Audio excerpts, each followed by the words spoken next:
Kia ora Year 12 and 13. This video is going to go through the first part of Practice Assessment A for this year's Trig Internal. It's going to focus on trig identities, proving them, and also graphical features. In the next video, I'll look at how to do general solutions and particular solutions when you're solving equations.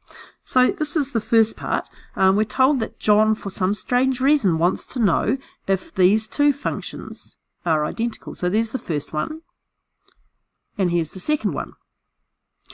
Now, there are two ways that we're going to approach this. The first way is to see if we can prove that one is equal to the other. Now, it turns out here that they are equal, and so we're going to get all the way through showing that the left-hand side eventually is the same as the right-hand side. But we're also going to take a really good look at the graphical features, and I want you to be ready to draw the graph, so make sure that you've got a ruler with you. But we're going to start by looking at the idea of a trig identity.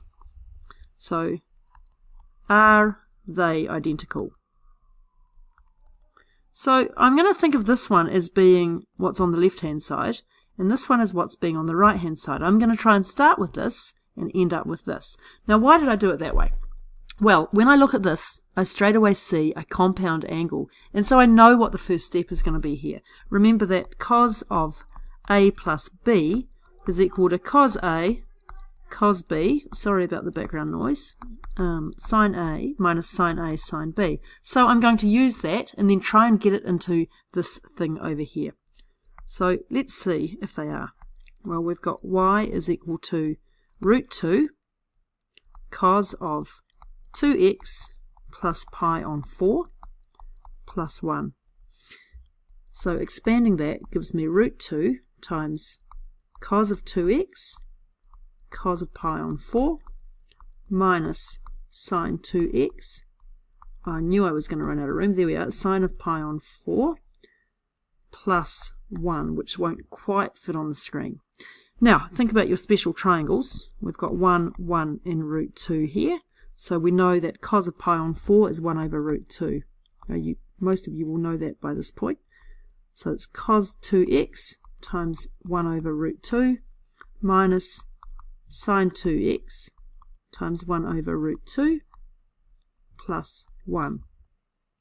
We can take out this common factor. That gives me root 2 over root 2 times cos of 2x minus sine of 2x plus 1. Now let's look at where we're trying to get to, because it's obvious what function I should replace sine of 2x with.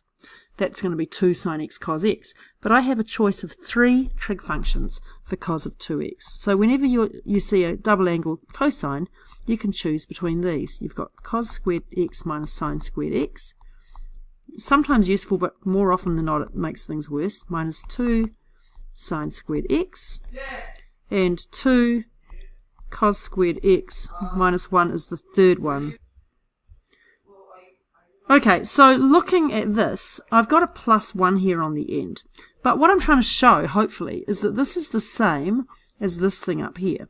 2 cos squared x minus 2 cos x sine x. So we're just about there. We don't want to have a plus 1 stuck on the end. And we want to have a 2 cos squared x. So the one that we're going to use is this one here.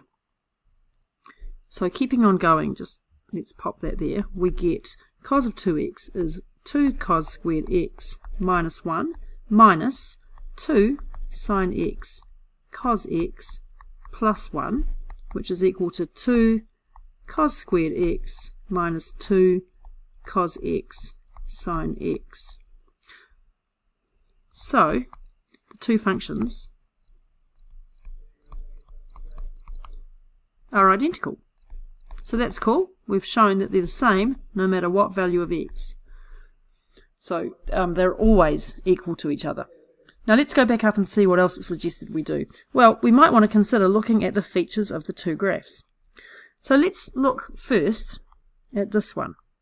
Do I need a calculator to graph this? No, not at all. This one fits a cosine model with 4 transformations, right? So we've got y equals a cos b x plus c plus d.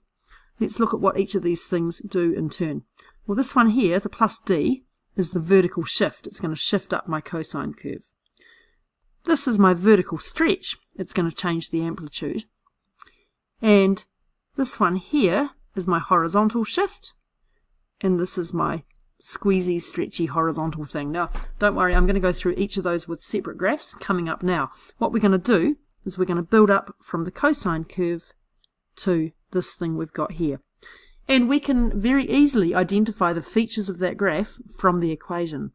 This one here we're going to need to use our graphics calculators for, because that one's much harder to draw by hand using what we know about the curves. So let's start off up here with the cosine curve. So this is y equals cos of x, and I'm going to go very quickly on this. This has got a period of 2 pi, right? So one cycle takes 2 pi units, and it's got an amplitude of 1, and the amplitude is the distance from the middle up to the top. What else do we know? Well, this one is the basic one, so it hasn't been shifted sideways. There's no horizontal shift, and it hasn't been shifted up or down either. In the next one, I've moved from y equals cos x to y equals cos of 2x. So putting that 2 in basically speeds up the function. It moves twice as fast. And that means that the period of this function is not 2 pi, but it's 2 pi divided by 2. So I can take that coefficient and use that to check. One full cycle is pi units long. So that means that the frequency has changed from 1 to 2. There are 2 repeats within the ordinary period of that function. Nothing else has changed. It hasn't shifted up, it hasn't shifted across. Now this next one here, I thought what I'd show you next was the horizontal shift. So this is cos of 2, not 2x, but 2 times x plus pi on 8. Right? So I write these factorized like this, because by doing it that way, we can see that when x is equal to negative pi on 8, it's going to give me cos of 0. Right? And that's where my starting point is going to be. So my horizontal shift in here is back pi on 8 units. Right? Or a horizontal shift in that direction to negative pi on 8. Now, what have I done here? Well, the grey curve is cos of 2 times x plus pi on 8. But now I've changed the amplitude. So the green curve is root 2 cos of 2 times x plus pi on 8. And you can see that it goes up a bit more. So the amplitude is going to be root 2. The last one that I've done is to go from this curve and shift it up vertically by 1 unit. So this is shifted up 1. The maximum is now root 2 plus 1, and the minimum is negative root 2 plus 1. And the midline goes through here at 1. So what we're ready to do now is to take each of those functions from John's 2 functions, and we're just going to quickly write down the features of those graphs. So for y equals root 2 cos of 2 times x plus pi on 8 plus 1, we've got the amplitude is root 2. We've got the vertical shift is up 1 unit coming from here. We've got the horizontal shift is to negative pi on 8. So back in that direction, pi on 8 units. What have I got left? Oh, the 2 easy ones. So I've got the period of this function is 2 pi divided by 2, which is pi, and the frequency goes with the period. How many cycles fit into 2 pi? So the frequency is 2. Now let's go and see how we're going to do this with our graphics calculator for the other one. Well, this graph is what I get when I put y equals 2 cos squared x minus 2 cos x sine x into my calculator. And I can see that I've got no more lovely exact values. But I can pick out the minima and the maxima and use those to work out the different things. So looking at it here, this is exactly what you'll get out of your graphics calculator. These coordinates here, if you graph and then you go min and max, what's the period of this function going to be?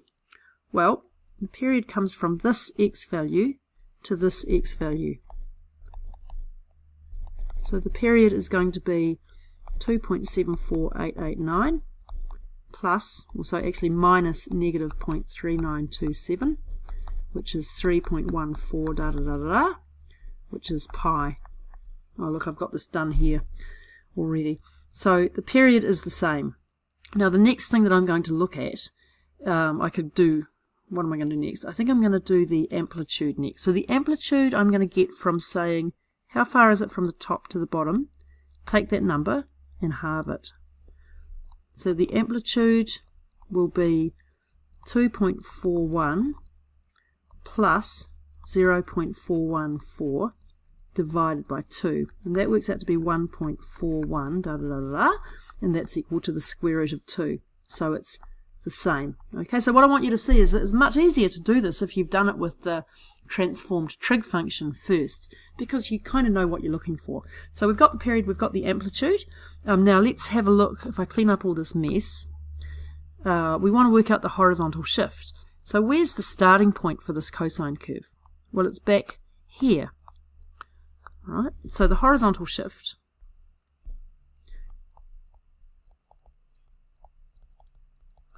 is negative 0.39 something something. What have we got? Negative 0.3927. And that's equal to negative pi on 8. So that's the same. The vertical shift, well, how can I see the vertical shift? Well, what I'm looking for is the midline. And where does that come from? Well, in here, the midline is going to be the average of this number and this number.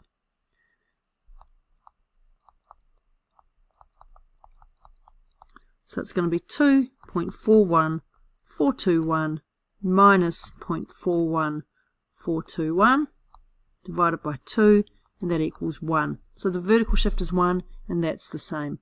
What have I got left? I think I've done everything. The only thing I haven't done is the frequency, but that comes from the period. So the frequency is one normal cycle, 2 pi, divided by this period.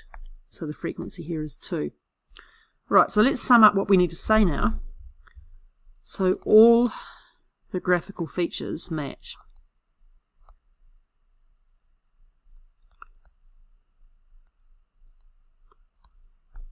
So we're going to say that the functions are the same. Now, lots of you are probably feeling a bit squeamish about that.